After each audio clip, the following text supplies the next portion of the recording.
Hi అందరికీ welcome to లక్ష్మీరాజుస్ kitchen. ఈరోజు ఒక సూపర్ రెసిపీ చేసుకోబోతున్నాం. బొమ్మిడి చేపలు మునక్కాయ పులుసు చాలా టేస్టీగా ఉంటుంది. Let's start. ముందుగా ఒక గిన్నె పెట్టేసుకొని అందులోకి వాటర్ వేసేసుకొని ఆ వాటర్ బాగా బాయిల్ అవుతున్నప్పుడు బొమ్మిడి చేప ముక్కల్ని వేసుకొని అందులోకి 1/2 టేబుల్ స్పూన్ సాల్ట్ వేసి హై ఫ్లేమ్లో ఈ బొమ్మిడి చేప ముక్కల్ని ఒక 2 to 3 minutes కుక్ చేసుకున్న తర్వాత వాటర్ అన్ని స్ట్రెయిన్ చేసి పక్కన ఉంచుకోవాలి. స్టవ్ ఆన్ చేసుకొని ఒక కడాయి పెట్టుకొని అందులోకి ఆయిల్ వేసుకొని ఆయిల్ వేడైన తర్వాత ముందే బాయిల్ చేసి పెట్టుకున్నటువంటి బొమ్మిడి చేప ముక్కల్ని వేసుకొని హై ఫ్లేమ్లో మంచి గోల్డెన్ కలర్ వచ్చేంత వరకు కుక్ చేసుకోవాలి. పర్ఫెక్ట్ గోల్డెన్ కలర్లోకి వచ్చిన ఈ బొమ్మిడి చేపలు ఫ్రై అయిన తర్వాత ఒక గిన్నెలోకి తీసేసుకొని ఇప్పుడు అదే కడాయిలోకి ఆనియన్స్ వేసుకోండి. ఈ కర్రీకి కొంచెం ఆనియన్స్ ఎక్కువ ఉంటేనే టేస్టీగా ఉంటుంది. హై ఫ్లేమ్లో మధ్య మధ్యలో కలుపుతూ ఈ ఆనియన్స్ మంచి గోల్డెన్ కలర్ వచ్చేంత వరకు ఫ్రై చేసుకున్న తర్వాత ఇందులోకి 1 టేబుల్ స్పూన్ అల్లం వెల్లుల్లి పేస్ట్ వేసుకొని కొంచెం పచ్చివాసన పోయే వరకు కుక్ చేసుకున్న తర్వాత పసుపు వేసుకొని ఇది కూడా కుక్ అయిన తర్వాత ఇందులోకి టమాటోస్ వేసుకోండి. టమాటోస్ బాగా మక్కిన టమాటోస్ వేసుకుంటేనే కర్రీ జ్యూసీగా వస్తుంది.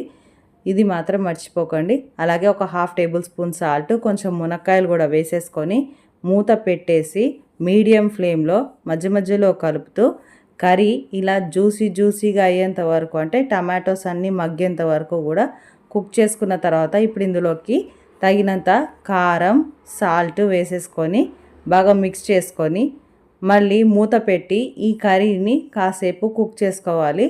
స్పైసీనెస్ ఇష్టపడే వాళ్ళైతే ఇంకా కొంచెం ఎక్కువగా వేసుకోండి.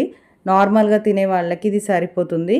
ఇలా కర్రీ చక్కగా ఉడికిన తర్వాత ఇందులోకి చింతపండు పులుసుని కూడా వేసుకొని మళ్ళీ ఒకసారి బాగా మిక్స్ చేసుకొని మూత పెట్టి చక్కగా ఆయిల్ రిలీజ్ అయ్యేంత వరకు కూడా కుక్ చేసుకోండి. ఈ స్టేజ్లో ఒకసారి సాల్ట్ అండ్ కారం చెక్ చేసుకొని ముందే ఫ్రై చేసి పెట్టుకున్నటువంటి బొమ్మిడి చేపల్ని కూడా వేసుకొని కలుపుకొని ఈ ముక్కలు కర్రీలో ఇలా డిప్ చేసుకొని మరొక 5 నిమిషాలు మంటని సిమ్లో అడ్జస్ట్ చేసుకొని మూత పెట్టి కర్రీలో నుంచి మంచి అరోమా అండ్ ఆయిల్ రిలీజ్ అయ్యేంత వరకు కూడా కుక్ చేసుకోండి. చూడండి ఇక్కడ కర్రీ ఎంత కలర్ఫుల్గా పర్ఫెక్ట్గా రెడీ అయింది కదా.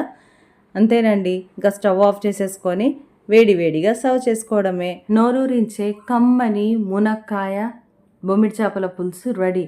జ్యూసీగా, సాఫ్ట్గా, టేస్టీగా చాలా చాలా పర్ఫెక్ట్గా వచ్చింది రెసిపీ. ఎంతమందికి ఈ రెసిపీ అంటే ఇష్టమో కామెంట్ చేయండి. అండ్ వీడియో నచ్చితే లైక్, షేర్ అండ్ సబ్స్క్రైబ్ చేసి నన్ను సపోర్ట్ చేయండి. Thank you for watching.